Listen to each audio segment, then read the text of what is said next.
뉴스가 생긴 지 4년이 지났습니다. 지금까지 총 1,700여 건의 기사가 소개됐는데요. 네, 꽤 많네요. 예, 정말 많은 숫자죠. 네. 그동안 기사에 실지 못한 이야기는 없냐, 또 취재 후일담이나 후속 기사는 없냐 등의 문의가 정말 많았습니다. 그래서 단비뉴스에서 새로운 프로그램을 마련했습니다. 바로 취재기자나 PD가 직접 스튜디오에 나와 이슈가 됐던 기사에 대해 말로 풀어보는 시간입니다. 오늘 꿀떡꿀톡에서는 대한민국 노인 문제를 집중 취재한 황혼길 서러워라의 취재팀 이승현, 박정원, 장경혜 기자와 영상 취재를 담당한 계수 PD를 모시고 이야기를 나눠보도록 하겠습니다. 안녕하세요. 안녕하세요. 네, 안녕하세요. 안녕하세요. 네, 책을 보니까 요즘 노인들이 겪는 어려움이 상당하더라고요. 예, 책이나 기사로 이 문제를 접한 독자들도 문제의 심각성을 체감했다고 하는데 직접 현장을 다녀온 기자들은 어떤 거를 느꼈나요? 네, 경제적, 정서적 빈곤이 가장 먼저 눈에 들어왔는데요. 두 분 다 가난하고 외롭게 살고 계셨습니다.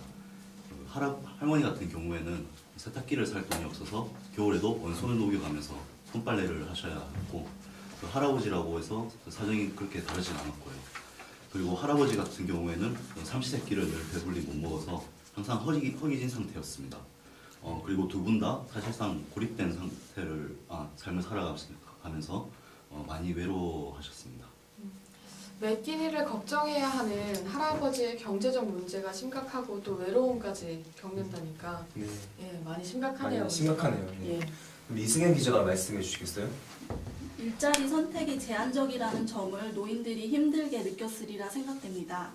제가 만나본 노인 중에 젊었을 때 카메라 감독으로 일하다가 나이 든 뒤 세차장 아르바이트 하는 사람이 있었습니다. 생각보다 전문직 중에 종사를 했네요. 네, 그렇습니다. 현실은 젊어서 하던 일을 계속 이어서 할 수 없는 상황이었습니다. 같은 노인이라고 해도 살아온 경험이 다른데 할 수 있는 일은 청소, 세차, 경비 등 단순 노동으로 한정돼 있어 안타까웠습니다. 네. 예, 또 쪽방촌에 사는 이순식 할아버지가 책을 읽으면서 기억에 많이 남았습니다. 폐암 수술도 받으셔서 많이 편찮으실 텐데 정부 지원에 차질이 생겨서 식사하시는 것도 힘들다고 들었어요. 네, 왜 밥을 못 드셨을까요? 사회복지사나 주변 분들의 도움은 없었나요? 네, 말씀하신 것처럼 폐암 환자에게 가장 중요한 건 영양 공급입니다. 때문에 동대문구 복지관은 반찬 배달 서비스와 점심 무료 배식 서비스를 둘 다 제공했는데요. 네. 하지만 할아버지가 월계동으로 이사한 후 수급받을 수 있는 복지 서비스 혜택은 반으로 줄었습니다. 월계복지관은 할아버지에게 반찬 배달과 점심 배식 중 둘 중 하나를 선택할 것을 강요했고요. 어쩔 수 없이 할아버지는 그 둘 중 하나인 점심 무료 배식 서비스를 선택했고 인근 교회에서 김치를 얻어 그 반찬을 대신하신다고 합니다. 네. 정말 매 끼니 항상 걱정을 해야 하는 그런 상황에 놓였었네요. 네. 그래서 이제 앞서 말씀드렸었죠. 방금 장 기자가 얘기했던 이순식 할아버지. 당장 돈이 없어 임대 아파트에 들어가지 못했던 그 할아버지가 어떻게 지내고 있는지 사연이 궁금합니다. 네, 계수 PD가 할아버님을 만나 뵙고 왔습니다. 자세히 소개해 주시죠. 네, 고독 죽음보다 두려운이라는 기사에서 제기동 쪽방촌 이순식 할아버지를 소개해드렸습니다. 1988년도부터 창문도 없는 한 평 반짜리 쪽방에서 사셨는데요. 예, 그 현장을 장 기자와 박 기자가 다녀왔죠. 네, 그 방은 체구가 작은 할아버지가 혼자 눕기에도 빠듯할 정도로 굉장히 열악했습니다. 그러다 임대아파트에 당첨이 됐는데도 불구하고 입주하기 위한 230만 원의 보증금이 문제가 됐는데요. 그 중에 구청의 지원과 대출로도 해결하지 못한 35만 원이 부족해서 입주를 포기할 상황에 처해 있는 것을 보도해드렸습니다. 그런데 좋은 소식은요. 그 후에 한 단비뉴스 독자께서 부족한 금액을 지원해 주셨습니다. 네, 다행입니다. 정말 네, 좋은 소식입니다. 네. 예. 그 덕분에 4개월 전에 할아버지께서는 쪽방촌에서 나와 임대아파트에 입주했습니다. 그래서 제가 할아버지가 현재 어떻게 지냈는지 만나보고 왔습니다. 노원구의 한 임대아파트. 얼마 전까지 비좁은 쪽방촌에 살던 이순식 할아버지의 새로운 보금자리입니다. 할아버지께 집 구경을 시켜달라고 부탁드렸습니다. 예전에 살던 방은 창문도 없었고 방 앞에 비좁은 현관이 주방이자 세탁실이었는데요. 지금은 거실 겸 큰 방이 생겨서 공간이 많이 넓어졌고 번듯한 주방도 생겨서 부족하지만 살림살이도 채워넣고 있었습니다. 방 하나가 여유가 있어서 저렇게 옷과 물건들을 넣어두시더라고요. 이전에는 방 안에 짐을 가득 쌓아놓고 있었는데 이런 공간이 생겨서 매우 편하다고 했습니다. 이사한 기분이 어떤지 들어봤습니다. 아파트를 한 채 얻은 그런 기분이었지. 이제 내 안식처, 내 노후의 안식처가 이제 비로소 준비가 되었구나. 그때 그 기쁨은 나만이 느꼈을 뿐이야. 그래서 그때부터라도 식사라도 제대로 했어. 그때 특히 6명이 함께 공용 화장실을 쓰다가 혼자만의 욕실을 가졌다는 게 가장 좋은 점이라고 합니다. 처음부터 황길 서러워라 이 주제가 내 가슴에 와 닿네. 내 현실과. 할아버지는 독자들에게 노인 문제를 더 심도 있게 전달할 수 있겠다는 기대를 했는데요. 이 문제를 집중 조명한 단비뉴스뿐만 아니라 시청자들에게도 더 큰 관심을 호소했습니다. 방문 하나 열어볼 사람 없고, 응? 몇 개월이 갈지 1년 갈지도 모르는 그런 상황에서 이순식 할아버지도 여느 노인들처럼 고독사를 걱정하고 있었는데요. 주거 문제가 해결되고 나서도 또 다른 걱정을 해야만 하는 할아버지의 상황이 매우 힘겨워 보였습니다. 네, 보신 것처럼 주거 환경이 많이 좋아져서 다행이긴 하지만 여러 가지 문제들 중 하나가 해결된 것이고요. 식사나 다른 경제적인 상황 같은 것들은 여전히 시급해서 걱정을 많이 하셨습니다. 몸을 누릴 수 있는 곳이 마련돼서 굉장히 다행입니다. 그런데 화면을 보니 주거 문제를 해결했다고 해서 당장 모든 문제가 해결되는 건 아닌 것 같습니다. 다른 문제들도 많을 텐데 이승현 기자가 보기에 어떤 개선점이 있을까요?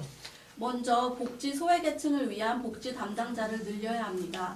그리고 혼자 사는 노인을 위한 여가 활동을 개발하는 것도 중요하다고 봅니다. 네. 황혼길 서러워라에도 나왔듯이 혼자 사는 노인들이 갈 곳이 없고 할 일이 없어 하루를 공원에서 보내는 경우가 많다고 합니다. 탑골공원도 떠오르고 네, 정말 그냥 그렇습니다. 이렇게 떠도는 그런 노인들이 생각나네요. 네, 그리고 형식분인 경로당도 이용 가능한 곳으로 바꾸는 등의 변화가 필요합니다. 예, 이승현 기자 지적처럼 지금 현재 노인복지 문제에 그렇게 충분한 예산과 인력이 투입되는 게 아닌 것에도 불구하고 노인복지 서비스를 노인의 22%만 이용한다고 한국보건사회연구원에서 조사했습니다. 네, 왜 다른 분들은 지원을 못 받았을까요? 네, 저는 찾아가는 복지 서비스의 부족함을 지적하고 싶습니다. 할아버지는 이사를 하면서 복지 서비스 수급이 뚝 끊겼습니다. 인적사항이 이사한 해당 복지관에 넘어가지 않아서 기초수급자가 받을 수 있는 그 수급이 끊긴 것인데요. 그 할아버지가 복지관에 홀로 독촉을 해서야 겨우 한 달 만에 수급을 받을 수 있었습니다. 그 세부녀 자살 사건이 얼마 전에 큰 충격을 줬죠. 찾아가는 복지 서비스로 복지 사각지대에 놓인 소외계층을 돌보는 노력이 필요하다고 생각합니다. 네, 그러고 보니까 책에는 경비원으로 일하고 있는 노인이 건강이 허락하는 한 일을 계속하고 싶다고 말했는데요. 예, 이 말이 노후에도 일을 계속하고 싶다는 건지 아니면 하루라도 쉬면 당장 내일이 걱정된다는 건지 이게 어떤 사연이 있는 건가요? 제가 만나본 경비원은 한 달에 110만 원 남짓인 경비원 월급으로 내외가 생활해야 했습니다. 두 분이 110만 원으로 네, 생활을 그렇습니다. 하신다는 말씀이시죠? 그래서 그에게 일자리는 가장 중요하게 다가왔는데요. 일을 해야만 생활이 가능하기 때문입니다. 그래서 열악한 일자리에도 불구하고 개선점을 요구하지 못하고 현실에 순응하는 안타까운 모습을 보였습니다. 예, 여기서 잠깐! 기사가 책으로 출판되는 것은 그렇게 흔한 일이 아닙니다. 황혼길 서러워라가 출간된 지 4개월이 지났습니다. 책에 유세를 찌를 정도로 반응이 좋았습니다. 예, 정말 반응이 좋았죠? 네, 바로 이 책이 방송통신대학교 교재로 선정됐습니다. 출간 4개월 만에 교재로 선정되는 거는 흔한 일이 아니죠. 네. 그래서 이 뜨거운 호응에 힘입어 독자들 반응이 어떤지 함께 살펴보겠습니다. 요즘 뉴스를 보면서 어르신들이 겪는 문제들이 참 힘들겠다라고 생각을 했는데 황혼길 서러워라를 읽으니까 생각보다 심각하더라고요. 그래도 이 책이 노인분들이 살아가면서 겪는 문제에 조금이나마 도움이 됐다고 생각합니다. 예전에 미처 생각지 못했던 노인복지 문제에 대해서 대단히 심도 있게 생각하게 됐습니다. 제가 바라는 것은 노인들의 의료보험 확대라든지 아팠을 때 편하게 병원 갈 수 있는 그러한 제도가 좀 확대됐으면 대단히.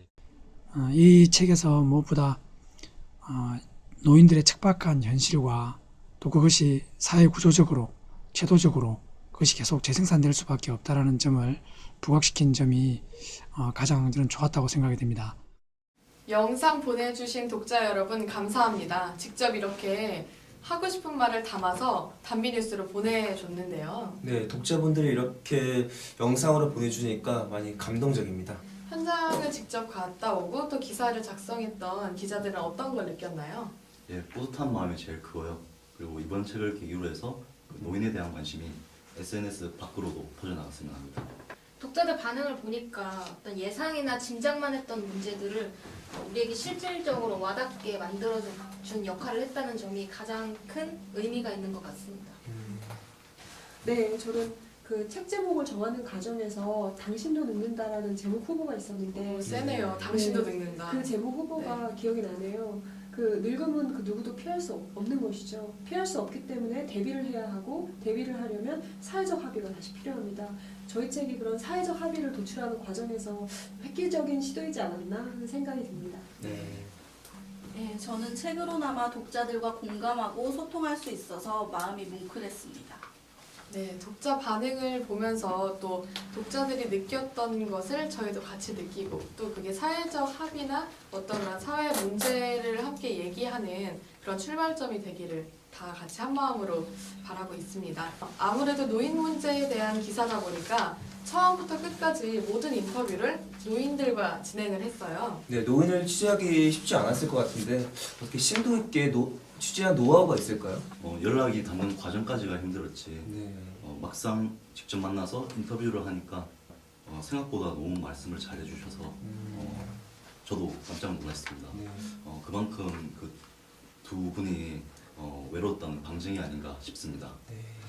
젊은 사람들 같은 경우에는 이제 인터넷이라든지 아니면 친구나 가족들을 통해서 자기 의견을 표출할 그런 통로가 많은데 네. 아무래도 독거노인들은 그런 통로가 없지 않습니까? 아, 예. 그리고 또 아까 말씀하신 것처럼 한 끼니 식사를 걱정을 하는데 통신이나 뭐 그런 SNS 같은 거는 생각도 못할 것 같아요. 네, 아무래도 그런 인터넷이라든지 그런 통신망의 혜택도 거의 못 받으시는 상태였고 그래서 자기들의 어떤 힘든 마음이나 외로움 같은 걸 어디에 표출해야 될지 그거 모르고 끙끙 앓으면서 그렇게 살고 계셨던 네, 겁니다. 힘든 마음은 어디에다 말할 곳이 없으니까 힘드셨을 것 같아요. 네.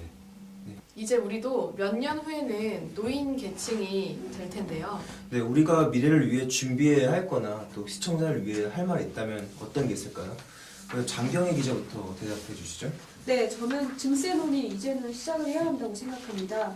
우리나라 노인 빈곤율은 OECD 국가 중 1위입니다. 그 노인을 위한 복지 시스템이 그만큼 시급하다는 것을 보여주는 수치인데요. 그 복지는 공짜가 아니기에 비용이 필요하고 그 비용 조달을 위해서 우리가 얼마만큼 증세를 허용할 수 있을지 터놓고 이야기할 수 있는 그런 공론장이 필요하다고 생각합니다. 그 복지사회에 대한 우리 사회의 그 동의는 지난 대선 경제민주화 바람을 통해서 확인할 수 있었습니다. 그 이제는 그를 구축하기 위한 비용 조달을 구체적으로 어떻게 해야 할지 그 논의해볼 때라고 생각합니다. 아, 예. 네. 증세론이라는 게 굉장히 현실적인 대안인데 네. 또 예. 정책에 대한 개선이 좀 있어야 될 것 같네요. 네. 노인에 대한 사회 인식도 함께 바뀌었으면 좋겠습니다. 우리도 부시간에 노인을 귀찮은 존재나 아니면 국가에서 다 알아서 해결해줬으면 하는 존재로 취급하는 게 아닌가 한 번쯤 되돌아봤으면 좋겠고요. 진짜 솔직하시네요. 원래 솔직함이 제 매력입니다. 그리고 노인도 우리 공동체의 그런 일원이라는 생각으로 손을 내미는 그런 연대의식이 절박하지 않나. 연대의식이 중요한 것 같습니다. 네, 다음 이승현 기자가 말씀해 주시죠. 네, 우리도 노인이 될 것이고 저출산 고령화로 노인 인구가 점차적으로 증가하고 있는데 이에 대한 대책은 턱없이 부족한 게 현실입니다. 노인이 내일을 걱정하지 않아도 되는 그런 사회가 만들어지길 바랍니다. 네. 다음 계수 PD는요? 네, 저는 책을 만드는 데는 참여를 못했는데 뒤늦게나마 이 노인 문제를 접하면서 들었던 생각은 이것이 그들만의 문제가 아니라 바로 여기 있는 우리들의 문제라는 거였습니다. 그래서 앞으로 닥칠 우리의 미래라고 생각을 하고 현실적으로 노인 문제를 해결해 나가는데 힘을 모아야 할 것 같다고 생각했습니다. OECD 국가 중 노인 빈곤율 1위 등의 충격적인 수치는 언론에서도 많이 접했습니다. 오늘 현장을 직접 본 기자, PD와 함께 노인들이 겪고 있는 문제를 들여다봤습니다. 겉으로 봤을 때는 복지 정책이 잘 시행되는 것 같아 보였는데요. 하지만 그 속을 들여다보니 보호의 손길이 닿지 않는 곳이 많았습니다. 그렇습니다. 게다가 국내 고령화가 급격하게 진행되고 있습니다. 노인 문제에 대한 관심의 끈을 놓지 말아야 할 때입니다. 오늘 단비 뉴스의 잘 넘어가는 뉴스쇼 꿀떡꿀톡은 여기서 마치겠습니다. 시청해주신 여러분 고맙습니다.